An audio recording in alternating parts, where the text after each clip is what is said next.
My name is Mark, and I am the writer, producer, editor, and director of the short film, The Fugitives. Before we get into behind the scenes and how we actually made the film, if you haven't watched it yet, be sure to watch it right here. We'll be giving away a bunch of stuff and spoilers. We don't want that to happen, so watch it here first. One more thing before we get started. This film, as you could probably tell, there was no product placement, there was no ads in the video, there was no ads before. We paid for this film with our own money. There was nobody paying for it. We paid with our own money. We had to pay for all of our cast and crew to fly from Seattle, the very top of the United States, to the middle of Mexico. So it would mean so much if you really enjoyed the film to leave us just a little tip down below. Click that link, how much ever you want. Feel free to do that. Two people. Take two? No, you won't. Take two. Who is it that we're... Did you not hear? Okay, well just you have to wait to listen. We're doing it again. Okay. So the idea behind the film was that there was two fugitives who did a murder in the United States, which we really don't go much into, just because the whole point of the film was to actually talk about their adventure in Mexico. As soon as they arrive, they notice that police know that they're in Mexico, and then and there they decide to live it up and have the best time they possibly can in Mexico. They do a bunch of cool activities, and then there's a bunch of police chases.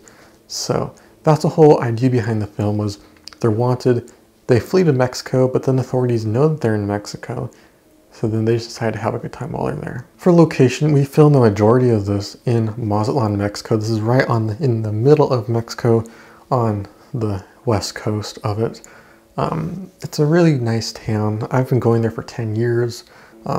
We did record just a tiny bit in Seattle. That was where the news part happened, but that was okay because that's where it actually was supposed to be, was the news on site at the murder in Seattle. For this film, we did have a ton of people. There was a lot more on our crew than we've ever had before in any of our videos or short films. So we had a ton of actors, we had a ton of crew with us, and overall it was a really great, enjoyable time. Like every film, and especially for our first major short film, a lot of stuff went wrong. The ATV Chase was supposed to play out a little bit longer than it actually did.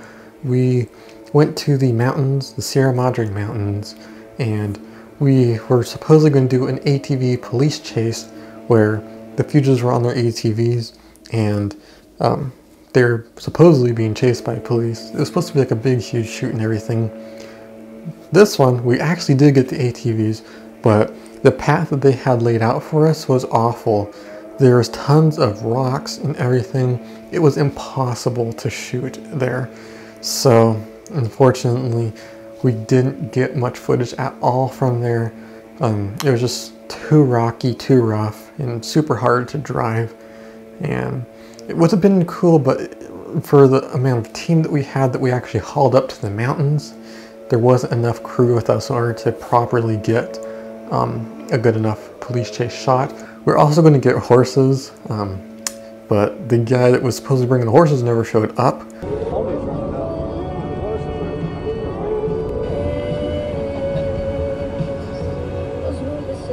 Then we were going to go swim in the ocean, but that day there was huge waves, so we couldn't do that. Another thing that went wrong was we actually rented a villa in Mexico. It was a really beautiful house. We didn't even stay in it. We just rented it for the day, and we got our shots. I got back to the hotel. I looked at everything. I copied them to the computer, and everything was super shaky and everything. It wasn't good. So we had to go back the next day, re-rent the villa, and so that's why if you notice Taylor, that's our fugitive number one. If you notice, she's wearing different clothes, and then Elizabeth, the fugitive number two, she's not even there the second day. Also, there was a ton of things that weren't planned. We knew what we were going to do each day. We spent about 8 or 9 days filming, 8 in Mexico, then we did a couple in the United States again. But there's a lot of things that weren't planned. We were just staying on the side of the street trying to find police that were driving by. That's why sometimes the police shots don't actually fit up. It's a little bit darker in the day and later when we get the police, but then it's earlier. So That's one thing that wasn't planned. So then we were just trying to find police all over the place. We got them by the hotel in like the little city part. Then we went downtown to the Malecon where a bunch of people were smoking weed. It was awful. I didn't even know they did that there.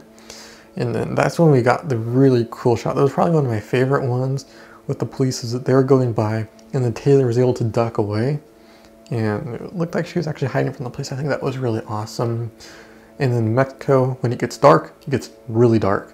So it was only 8 o'clock at night and it was pitch black. And the thing that was really awesome with that was that we were able to get some awesome reflecting shots on the wall.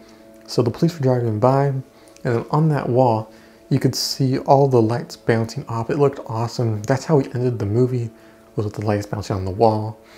And don't tell anybody, but we repeated that same clip 4 times. Just played it forward, and then backwards. And that's how we got a little bit longer. And it looked like it was stationary because we kept playing over and over again. And then one thing about production that usually happens is that you don't get your scenes in order. That was one of the most difficult things about recording it, was just having everything out of order. The very first scene that you see in the movie was recorded the very last day of production. They are armed and dangerous. Wow, that was a script. Well, I can't see. The light, honey, the thing went off. It went off, but I couldn't see it. So we're We started production, I believe, on the 26th, and then we finished on July 4th. July 4th was the last day of production, so we wrapped up everything. That's when we recorded our news scene.